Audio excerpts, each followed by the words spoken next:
Hello, good evening. Dinner for tonight. Meron pa tayong chicken liver na marinated with cooking wine, cornstarch at saka salt. Saka dito naman meron tayong onion, red and green bell pepper. Meron tayong ginger and garlic at saka onions na green.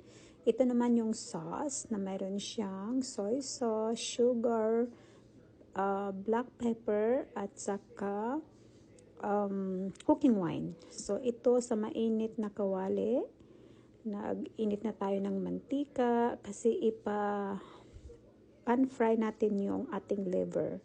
So the reason why na I put a marinated yung liver ng cooking wine with salt and cornstarch para po hindi po siya madurog. So kailangan po dahan-dahan. So ayan guys, na after ko siyang iprito, hanguin na natin siya, iset aside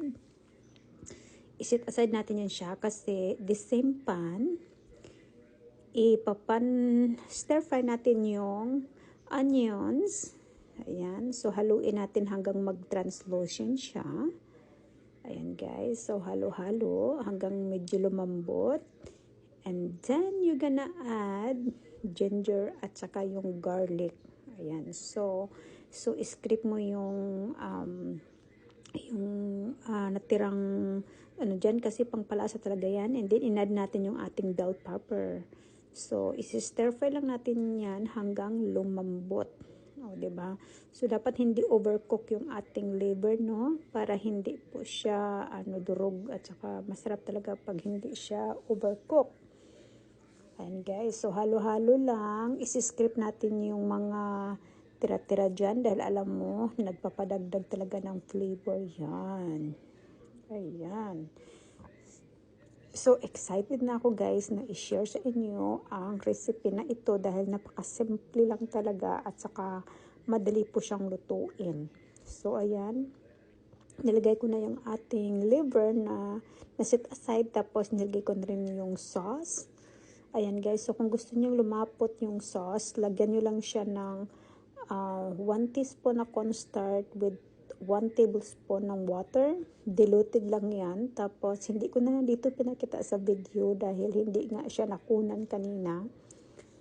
So, hindi ko na pinakita sa inyo kung paano ko siya palaputin yung sauce.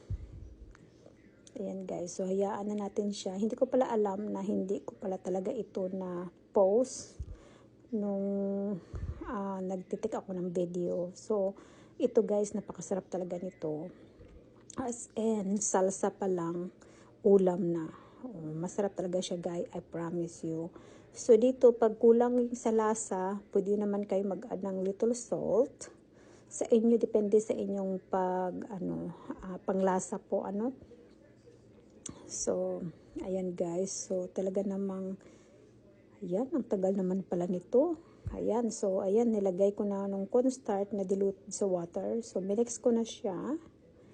Tapos, nilagay ko na yung last na green onion.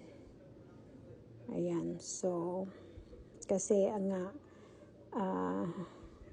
para hindi po siya ma-overcook. Ayan, guys. So, diba, sarap na niya tingnan at saka napaka-colorful, diba? So, sa mga nanonood dyan, kahit yan, kaganda-ganda ng na yan, na kulay, pero I promise you, masarap talaga siya, as in.